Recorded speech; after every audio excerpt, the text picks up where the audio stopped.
temanya?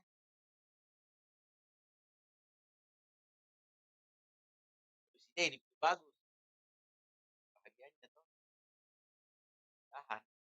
Ah, Ya, nggak pernah juga pas.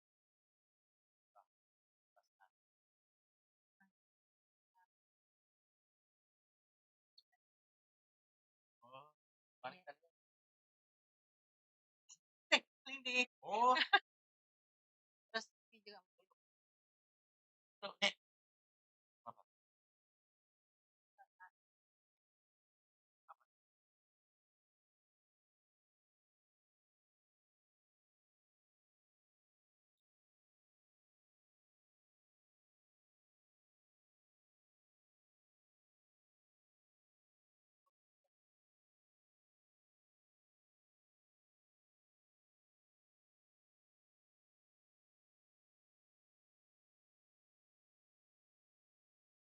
Jam depan. Oh, setengah jam nih.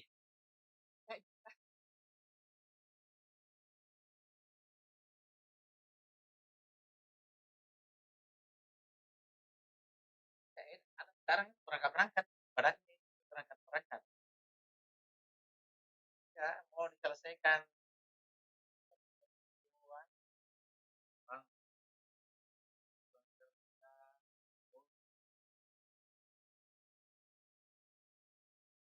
hari saja saya besok berangkat. iya. Gitu, hari saja. Kalau tidak lihat, tak ada lagi. Oh, tapi komisi saja Pak. Semuanya. Oh, Kan masing-masing. iya, iya. Saya ini ada. Oh, iya.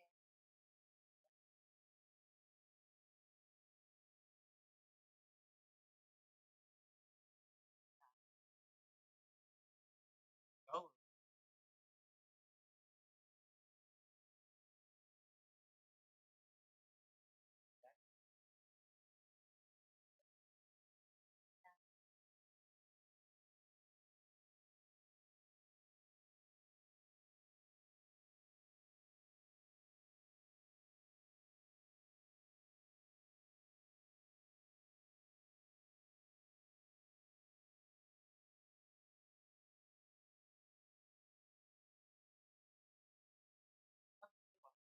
Ya, dong, yang jahat Pak. Ya.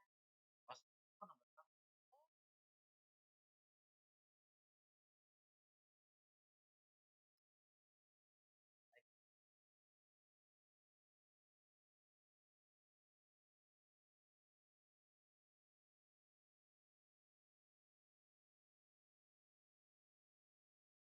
Baik, selamat siang pendengar Gama FM 93,7 FM dan juga penonton channel YouTube kami, Media Kreatif Official.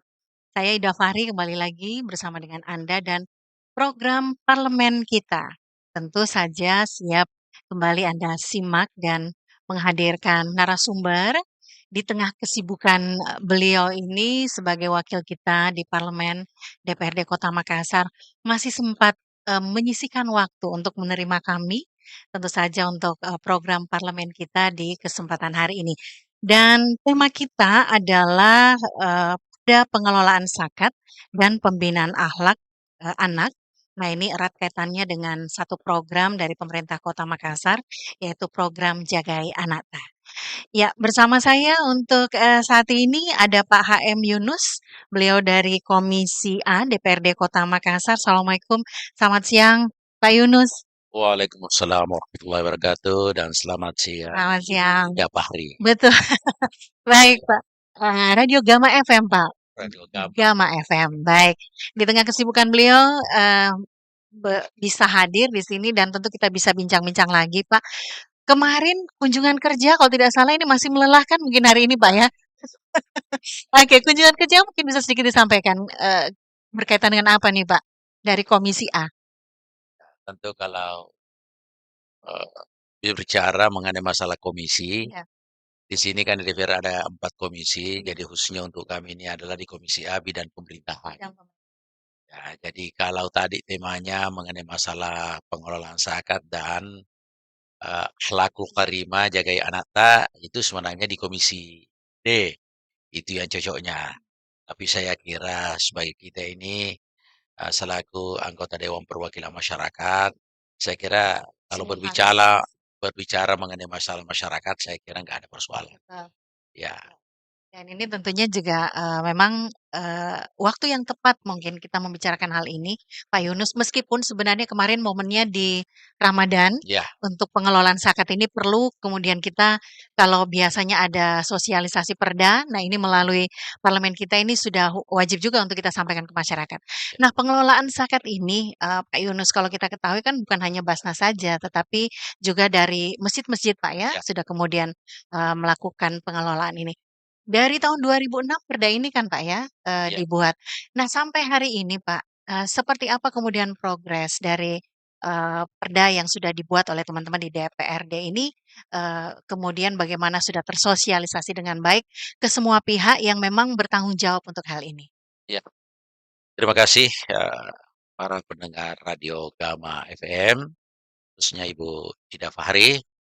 Jadi kalau kita mau berbicara mengenai masalah zakat, khususnya untuk mengenai masalah zakat mal itu sembarang saja waktu, nggak ada persoalan. Iya. Bukan cuma bulan Ramadan, termasuk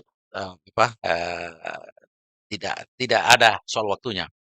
Kecuali kalau berbicara mengenai masalah zakat fitrah, jadi ini ada dua macam yang kita ketahui oleh masyarakat umum adalah zakat fitrah dengan zakat mal, ya, zakat harta. Kalau zakat fitrah itu identik dengan bulan suci Ramadan. Karena bagi orang yang tidak membayar zakat fitrahnya, semua ibadah-ibadahnya dalam suci Ramadan itu kan tergantung. Ya terutama pada amal ibadah puasanya kan. Makanya itu wajib untuk mengeluarkan zakat fitrah bagi orang yang mempunyai kemampuan. Pada saat itu bisa makan pada hari itu. Sedangkan zakat mal itu tidak seperti itu. Di mana dimulai pada saat berdagang itu, ya disitulah mulanya harus mengeluarkan zakat.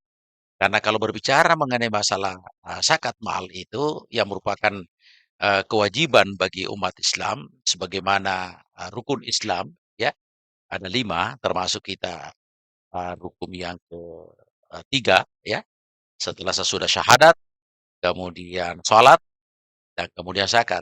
Jadi sholat dengan zakat itu tidak pernah berpisah, ya. Aqimus sholat wa atuz zakah. Ya, tegakkan sholat dan tunaikan zakat. Jadi ini sangat erat hubungannya. Tapi ini pun juga zakat bagi umat Islam ini cukup berat ya. Padahal itu cuma 2,5%.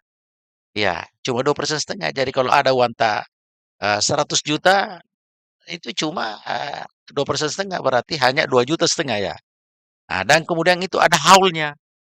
Ya, di mana dimulai itu? Misalnya kalau kita mulai pada bulan Januari tahun 2024, maka di Januari tahun 2025 itu nanti harus mengeluarkan zakatnya 2,5% ini. Ya, kalau kebetulan pada saat bulan Januari itu masuk bulan Ramadan itu, ya itu eh, sangat bagus karena itu melimpahkan pahalanya kan, berlipat-lipat ganda. Ya, beda tadi itu dengan zakat fitrah. Ya, tidak ada zakat fitrah di luar daripada bulan suci Ramadan. Ya, kalau zakat mahal, nah itu di mana pada saat startnya perdagangan kita itu sudah cukup haulnya dan sudah cukup takarannya. Nah, jadi zakat mal itu ada takaran juga kan? Ada takarannya. Kemudian ada haulnya. Ya, kalau tidak cukup haulnya nggak boleh, tidak cukup takarannya itu juga tidak bisa. Ya, seperti itu. Artinya zakat mal ini dalam, bulan suci Ramadan juga boleh, disalurkan begitu Iya, ya? Mhm. maksudnya kan begini, ada kan orang selalu menganggap bahwa bulan suci Ramadan itu melipat gandakan pahalanya. Itu juga benar, bukan salah. Tapi yang salah itu misalnya, taruhlah pada saat ini kan bulan 2 masuk bulan Ramadan ya, tapi Anda memulai perdagangan itu pada sebelumnya kan, misalnya taruhlah yang pendeknya bulan 1, ya bulan 1. Seharusnya itu bulan 1 harus kita keluarkan, karena itu sudah cukup haulnya. Ya, artinya Iya. waktunya. Ya. Nah, tapi ada juga orang, ya ada sedikitlah menunggu demi untuk Ya itu kita kembalikan kepada Allah Subhanahu wa taala. Bagaimana Allah yang menilainya kan, karena hambanya ini mau, berburu pahala. Ya, tapi kalau kita mau berbicara, mengenai masalah aturan, jangan cuma aturan, akhirat ya mau dibuat-buat seperti itu. Aturan dunia saja misalnya, STNK mobil kita tanggal 17 Februari jatuh temponya kan, tapi nanti kita bayar pada tanggal 18 saja, itu kan sudah artinya kena denda. Denda. Kalau melanggar itu kan kena ada sanksinya kan denda. Ya, tapi tentu juga seperti itu. Ya, tapi apakah dendanya dengan amal yang telah didapatkan pada bulan suci Ramadan itu kita serahkan kepada Allah ta. Ya, karena Allah ini kan sebenarnya bukan menilai dari segi itu, tapi Dia. Kalau berbicara tentang zakat fitrah, Pak, saya yakin semua sudah tahu, Pak, ya, sudah, Ya, mengerti, sudah paham seperti apa. Nah, zakat mal ini kan artinya juga memang harus tersosialisasi dengan baik kepada masyarakat, karena juga, zakat mal ini kan paling tidak nanti bisa membantu saudara-saudara kita yang tidak mampu iya, untuk bisa, menopang hidup, bisa kemudian mungkin, bangkit, bisa punya, kegiatan yang bisa menopang ekonomi keluarga. Sosialisasinya ini Pak ke masyarakat apa sudah, maksimal dilakukan untuk zakat mal ini? inilah sebenarnya memang karena kita ini umat Islam ini khususnya di Kota Makassar ini bisa dikatakan 90% ya umat Islam. Sebenarnya namun tidak ada perda. Tapi ini berbicara mengenai mensosialisasikannya itu kan ada namanya Majelis Ulama, ada namanya Badan Amil Zakat, Basnas. Ini yang seharusnya selalu memberikan sosialisasi setiap saat ya. Mana ustaz-ustaz kita. Tapi karena pentingnya, zakat mal ini, makanya itu memang pemerintah harus hadir. Ya harus dia mengayomi masyarakatnya. Sebab ini masyarakat kita ini kalau tidak dipaksa-paksalah seperti itu dan tidak selalu diingatkan, ya pasti ya apa namanya, selalu apakah dilupa atau disepelekan atau memang sengaja dia tidak mau membayar. Padahal ini sebenarnya merupakan satu kewajiban bagaimana wajibnya itu zakat, wajibnya itu sholat, wajibnya itu puasa dan haji. Iya. Nah, inilah sebenarnya inilah yang penting kehadiran pemerintah ini sehingga itu ada namanya Perda tahun 2026 tentang pengelolaan zakat. Ya, apalagi ada namanya satu badan ya, Basnas bukan lagi cuma Basnas, tapi ada beberapa badan-badan yang telah baik dari swasta maupun pemerintah. Kalau Basnas ini kan plat merah ya. Ya, saya kira tadi kalau pertanyaannya sampai di mana perda ini tersosialisasi kepada masyarakat, saya kira ini baru dikatakan ya mungkin baru berkisar 10% kalau kita melihat ya, ya baru mungkin 10%. Nah, inilah dibutuhkan kehadiran pemerintah kota. Tentu dalam hal ini bagaimana dulu pemerintah yang memberikan contoh, ya para OKPD, SKPD. Ya terutama mungkin, lembaga-lembaga pemerintah itu sendiri, baik BUMN maupun BUMD, ya ini perlu untuk memberikan contoh. Apakah sudah, mengeluarkan zakatnya 2,5% atau hanya dalam bentuk saja infak, sedekah? Nah, ini kan beda. Ya kalau zakat itu kan sudah jelas 2,5%. Tapi kalau infak dan sedekah kan itu tergantung dari sesuai dengan keikhlasan kita masing-masing. Baik Pak, ini kan tentu juga tidak ada salahnya kalau kemudian kita coba sosialisasikan juga ke anak-anak kita Pak ya, masalah, bagaimana zakat mal ini, bagaimana zakat fitrah ini agar ini bisa menjadi bekal, ke depan bagi mereka untuk benar-benar paham bagaimana pentingnya ataupun harusnya bagaimana mengeluarkan zakat ini. Nah berkaitan dengan program Jage Anata, ini kan selalu disampaikan nih, Pak Yunus Ya, bahwa Kota Makassar ini ke depannya tentu menjadi kota dunia. Nah, bagaimana untuk menuju kota dunia? Tentulah harus mempersiapkan dari sekarang. Mempersiapkan dari sekarang, memperkuat keluarga dulu. Keluarga, berbicara keluarga, ibu dan anak. Nah, bagaimana kita kemudian menjaga anak-anak kita, pola pikirnya kita jaga ketika sosialisasi kepada teman-temannya, pola-pola berpikir mereka agar ke depannya bisa lebih baik. Ada, perda juga Pak ya, yang mendukung ini seperti misalnya perda membaca Al-Quran. ya. Nah ini kan basic anak-anak kita ini harus, dimulai dari situ, dimulai dari agama. Seperti apa, Pak Yunus melihatnya ini? Ya, terima kasih. Iya, Jadi memang ada sudah cukup lama juga iya, ini perda baca tulis Al-Quran iya, ya. Ya, jadi ini pun juga ini perda kalau saya melihat ini iya, pada awalnya saja perda ini bisa diterapkan oleh pemerintah kota kita. Ini kan perda ini baca tulis Al-Quran ini kan anak-anak itu nggak boleh masuk SD kalau nggak bisa membaca dan menulis Al-Quran, apalagi mau masuk di tingkat SMP. Tapi nyatanya sekarang ini saya lihat ini tidak diperlakukan seperti ini. Jadi harus memang ada suatu ketegasan iya, karena kalau kita mau membicara mengenai masalah pendidikan awalnya ini makanya itulah juga dibutuhkan sekolah. Ya di sekolah di situ kan juga ada pendidikan akhlak, pendidikan agama. Ya di situlah perlu mulai ini anak-anak dididik mengenai masalah soal pendidikan itu. Tapi kalau kita mau melihat di sekolah umum itu berapa persen saja. Iya, iya. Tidak sama kalau anak kita memasukkan di pesantren. Apalagi kalau kita asramakan, ya. Nah, itu sudah pasti bisa dikatakan 70% di situ mengenai masalah keagamaan. Tapi kalau masalah umum itu sekolah umum ya paling banyak kalau bisa sampai 5%. 5% ini. Iya. Apalagi pada saat mulai mau masuk anak-anak itu tidak diterapkan mengenai masalah perda itu saya kira ya, tapi kalau kita melihat, saya melihat selaku anggota dewan, melihat di SD, SMP, ini kurang diterapkan. Ada juga sekolah yang menerapkan, tapi lebih banyak yang tidak menerapkan. Inilah tugas dan kewajiban pemerintah untuk tetap harus mewajibkan. Dan itu setiap anak yang mau masuk, baik di SD, mau masuk di SMP, harus tahu baca, tulis Al-Quran. Karena disitulah sumber kita pada saat itu dulu bahwa pedoman kita selaku umat muslim ya itulah Al-Quran dan hadis ya. basicnya di situ ya Pak Ya, Yunus ya. Nah dengan, program yang sudah ada kalau tadi Pak Yunus katakan sepertinya, perda ini tidak terlaksana dengan baik, ya tidak jalan lah tidak dengan sesuai jalan. dengan Oh harapan-harapan seperti kita ya. fungsi pengawasan Pak dari teman-teman DPRD Iya, bagaimana?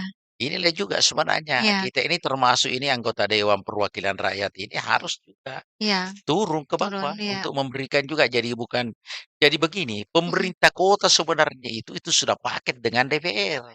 Jadi kalau saya berbicara dengan Femkot itu tidak terlepas daripada pengawasan anggota DPR.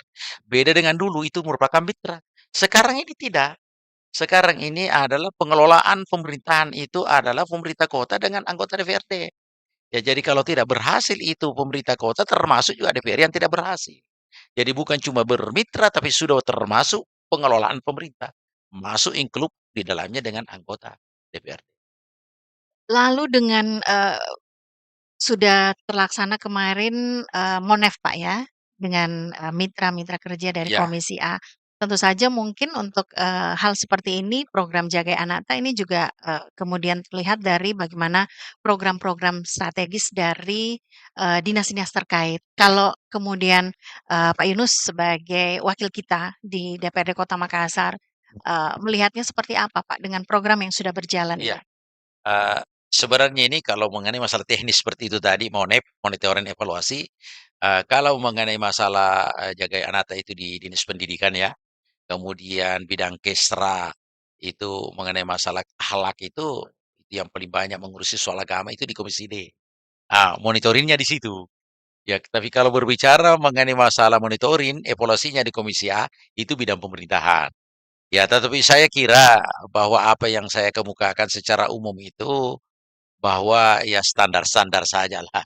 Ya, baik mengenai masalah, pendidikan agama maupun mengenai masalah, jaga anata, saya kira Pak Wali Kota juga dalam hal ini, Pak Dani Famanto juga tidak bosan-bosan setiap ada acara, setiap ada sosialisasi, beliau juga selalu mengingatkan seperti itu.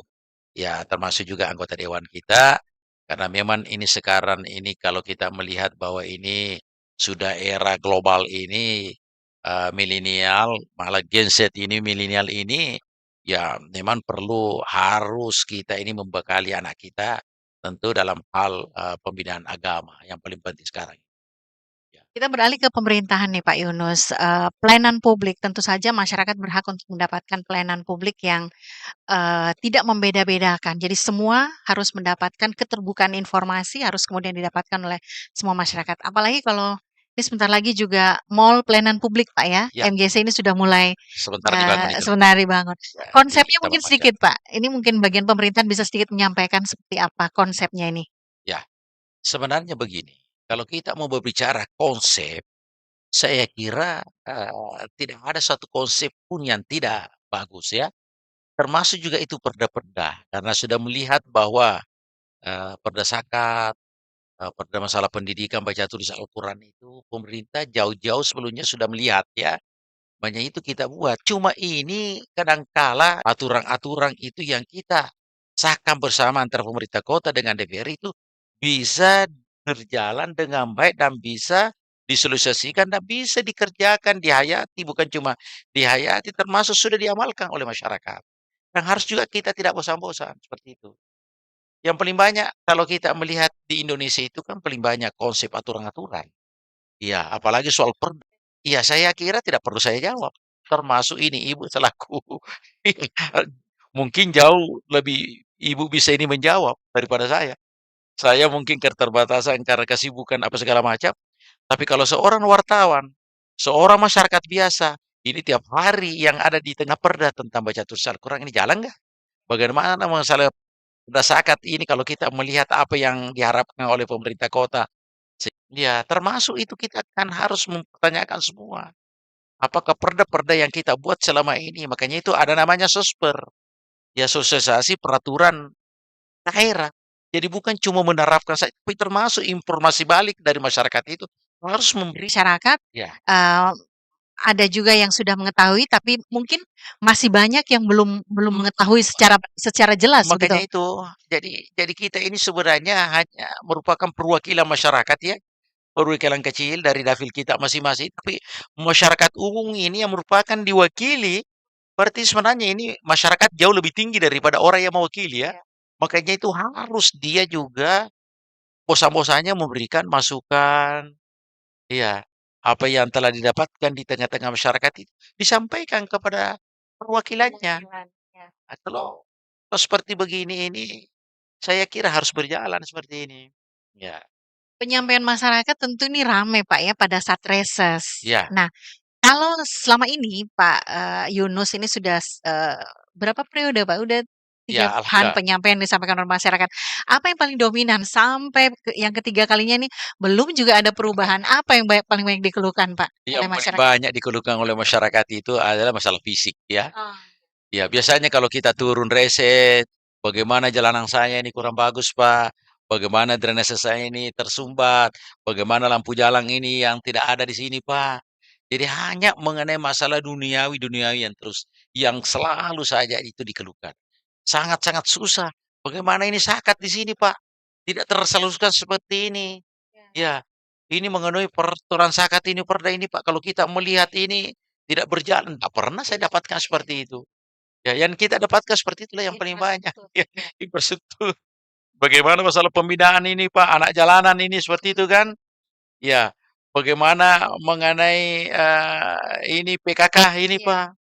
Ya, jadi saya sudah mulai tahun 2009 menjadi anggota DPR, hanya itu aja terus Itu yang saja Pak ya. dikeluhkan oleh masyarakat. Saya tidak pernah juga mendengarkan, "Bagaimana ini Pak untuk membaca tulis Al-Quran? Di masjid ini Pak masih kurang Al-Quran, bagaimana bisa dibantu Pak? Bagaimana?" Saya itu pernah mendengarkan seperti itu. Saya ini jujur saja. Iya, artinya juga memang bahwa hal, seperti ini belum, menyebar luas ke masyarakat begitu Pak ya Iya, untuk informasi ini? maksud saya begini, Mhm. masyarakat ini juga harus, peduli terhadap di wilayahnya masing-masing itu kan. Iya. Ya, misalnya, ya seperti itu juga, bantuan-bantuan masjid yang lewat Kestar alhamdulillah saya kira, tidak diragukan lagi karena sekarang ini alhamdulillah, bantuan pemerintah kota setiap, pembinaan keagamaan sangat luar biasa, bukan cuma agama Islam termasuk non-muslim, ya sangat luar biasa perhatiannya, pemerintah kota.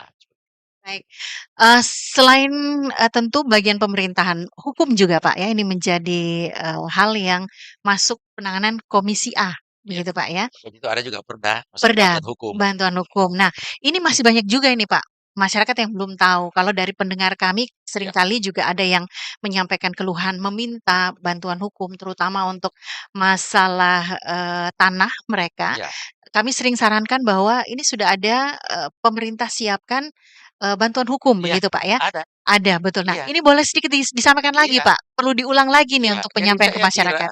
inilah yang selalu juga kita sosialisasikan kepada masyarakat bahwa sekarang ini bagi orang yang tidak mampu itu sudah disiapkan namanya bantuan hukum. Itu secara gratis. Ya, jadi cukup. Ya, tapi yang dibantu di sini hanya harus yang punya KTP warga Kota Makassar. Jadi tidak boleh orang luar, ya.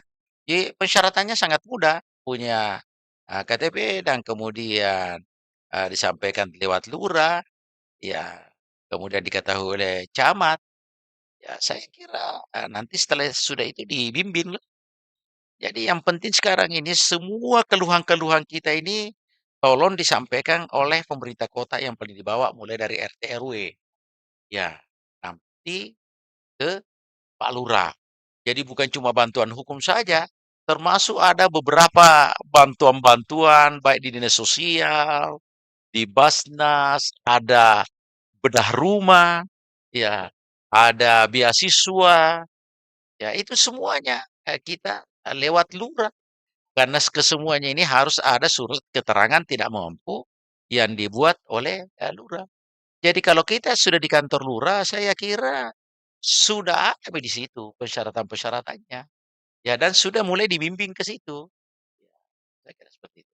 Masyarakat tinggal, menyampaikan saja ke kantor kelurahan, Iya, nanti akan dibimbing di situ. iya, Iya. Ada juga ini Pak yang banyak masyarakat kita, menyampaikan keluhan layanan publik ini berkaitan dengan mafia tanah.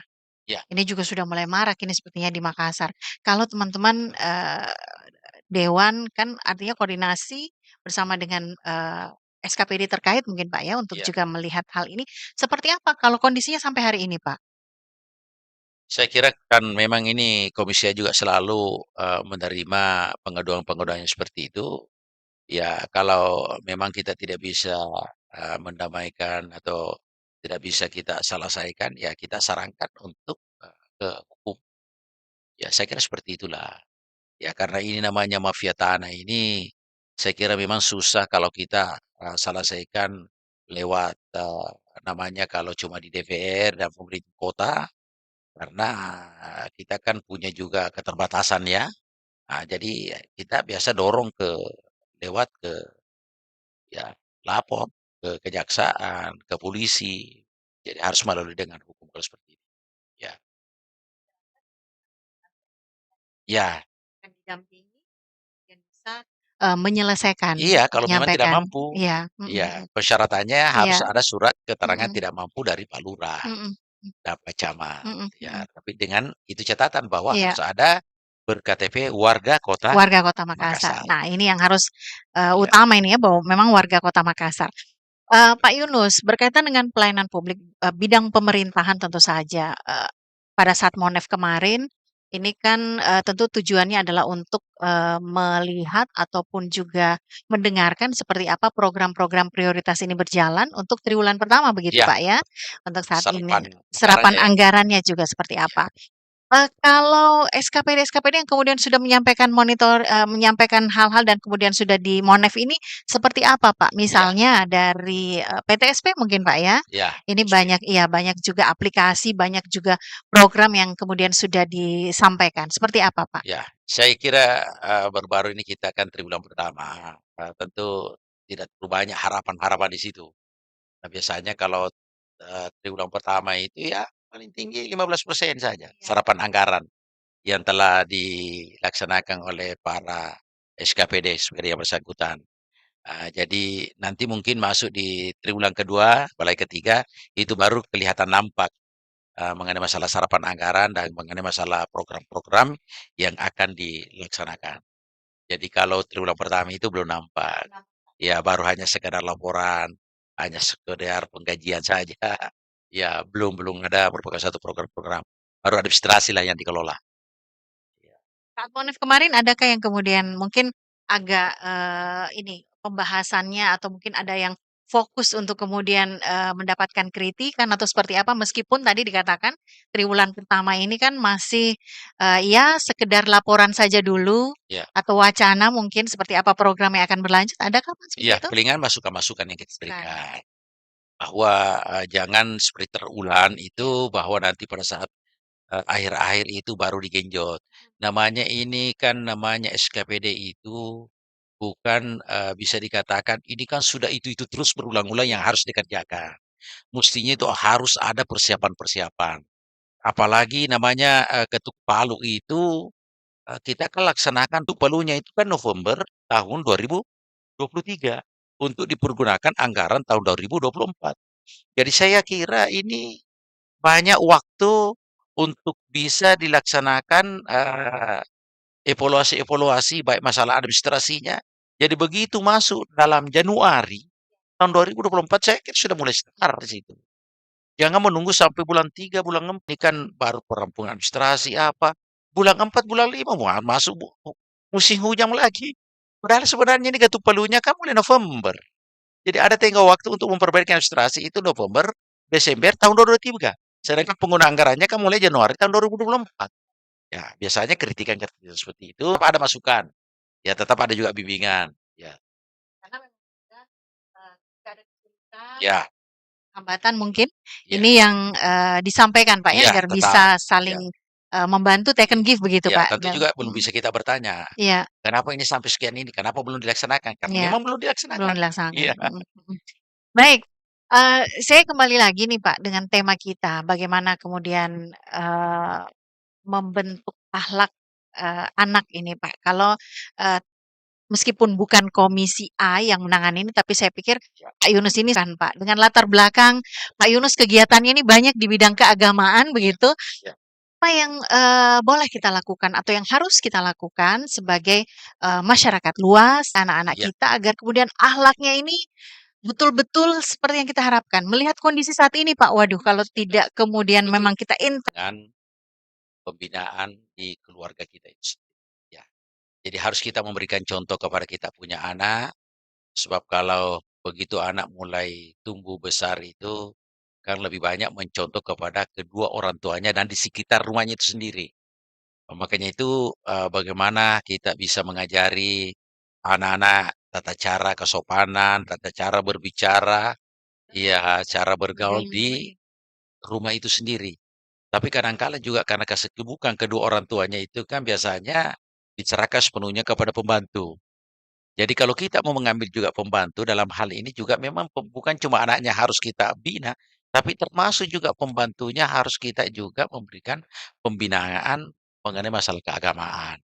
Kalau inilah yang kita selalu, memberikan perhatian jadi karena anak kita kan lebih banyak dibina oleh, pembantu atau kakak-kakaknya, makanya itu mulai dari awal kita harus memulai memberikan contoh yang baik, memberikan pembinaan kepada pembantu, memberikan pembinaan kepada siapa-siapa yang dia temani anak kita itu bergaul. Ya, sebab kalau sudah masuk di sekolah itu kan lagi ceritanya, tapi harus dimulai dari awal ke keluarga yang kecil dulu. Tapi kalau di situ sudah mulai bagus, insya Allah saya kira seterusnya itu, sudah mulai baik. Tapi kalau di sini mulai keluarga kecil sudah mulai rusak, ya kadangkala di sekolah itu susah untuk ya ada juga bisa diperbaiki, tetapi untuk pendidikan agama tidak boleh terlalu banyak harapan kita di situ. Karena pendidikan agama di sekolah itu kan paling banyak 5% ya. Ya apalagi pergaulan anak-anak di situ 1001 macam lagi. Jadi kita memang harus, selalu, membimbing, membina, punya perhatian khusus kepada anak kita. Jadi bukan cuma nanti pada saat di rumah, tapi termasuk pada saat kita, sekolahkan, apalagi harus tetap juga kita memberikan pertama itu pendidikan agama. Saya kira itu yang paling banyak. Iya. Satu lagi Pak, TPA-TPA ini begitu banyak Pak ya, ini Iya, harus mendapat perhatian juga. Karena saya juga prihatin tadi dengan apa yang disampaikan Pak Yunus bahwa, membaca Al-Quran ini sepertinya sudah tidak lagi kemudian, berjalan, iya, terrealisasi dengan baik sesuai dengan perda yang sudah ada. iya. Kita lebih jujur sekarang ini, bisa dikatakan ini anak kita ini, eee, kira-kira bisa dikatakan hanya 30% yang bisa membaca Al-Quran. Ya mungkin cuma 10% yang bisa menulis Al-Quran. Ya Iya, lebih kita jujur sekarang betul. ini. Dan bisa kita buktikan Iya. anak-anak. Ya, karena begini, saya lihat itu anak-anak setelah sudah tamat Al-Quran, ya, sudah tamat Al-Quran itu sudah malas mengaji kembali. Iya. Ah, padahal sebenarnya minimal sekali 1 tahun itu, ya syukur-syukur kalau masih bisa membaca Al-Quran pada bulan suci Ramadan. Mhm. Tapi pada umumnya saya melihat ini anak-anak, ya lebih saya jujur, Iya.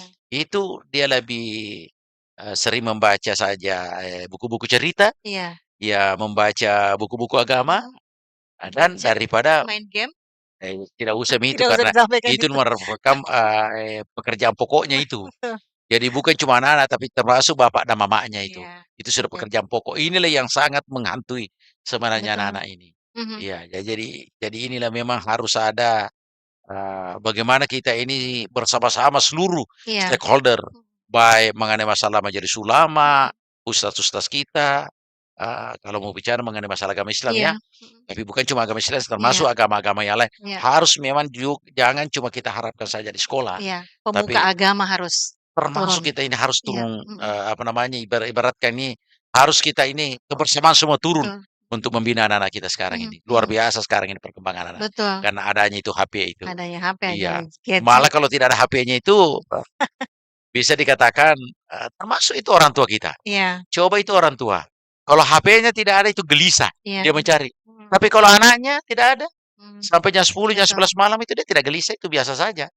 Ya, tapi kalau HP-nya hilang, Iya. 1 jam, 2 jam, Iya. jadi inilah mungkin Iya. salah satu Menggugah kepada para introspeksi diri orang kita tua. masing-masing. Iya. Sesibuk apapun itu, Pak, ya, tetap harus Iya, punya waktu untuk keluarga, untuk anak, dan rasanya tidak perlu, banyak memberikan nasihat, berikan contoh saja. ya, saya Itu kira itu yang yang paling paling penting. efektif. Iya, Ya, kita untuk memberikan kemudian contoh kepada anak-anak. betul. Bagaimana kita suruh anak-anak sholat kalau kita tidak Kalau sholat? betul, Ya, betul. bagaimana anak-anak kita suruh bertutur kata yang bagus kalau Mhm. kita kata-kata terhadap anak kurang bagus juga. Betul. Mhm. Jadi inilah semua kadang-kala kita tidak menyadari. Iya. Termasuk kami sendiri ini sebenarnya tidak menyadari. Ya, padahal inilah yang selalu harus kita memberikan contoh yang baik kepada anak-anak kita. Baik, ini untuk pembentukan akhlak yang baik, dengan tentu saja mendukung program pemerintah Kota Makassar, program Iya, Jagai Anata. ya, Baik, terima kasih Pak Yunus ya, sudah hadir, ini saya di ruangan Bapak nih di Komisi A. iya, tidak ada persoalan Terima ini. kasih kami sudah Ya, diterima dan terima kasih juga ya, untuk penonton, channel YouTube kami, Creative News Official dan pendengar Gama FM di 93,7. Sukses Pak, ya, selamat siang dan sampai jumpa. terima kasih.